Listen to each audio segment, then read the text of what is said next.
ஐயா, ஆதரவு இல்லாம இருந்தனா எனக்கு அவன் தான் சகலமும்னு நம்பிட்டு இருந்தேன்.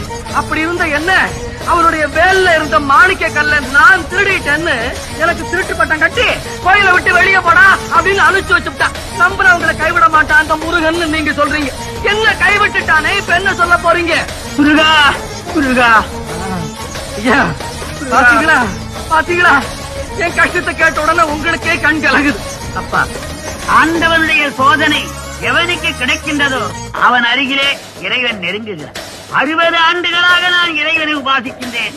என்னை சோதிக்கிறேன். சோதனை செய்த மாணவன் தான் மேல் வகுப்புக்கு போய் சட்டி ராவி இழுத்த தங்கம் அணிகலமாகின்றது. அடித்து தோய்த்த வேட்சி வெண்மையாகின்றது. உலகத்திலே சோதனை சாதனையை தரும். நீ உண்மையான பக்தன், அதனாலே ஆண்டவன் உன்னை சோதனை செய்து உன் அருகிலே நெருங்குகின்றான். சோதனை நடக்கின்ற பொழுது தைரியமாக இருக்க வேண்டும்.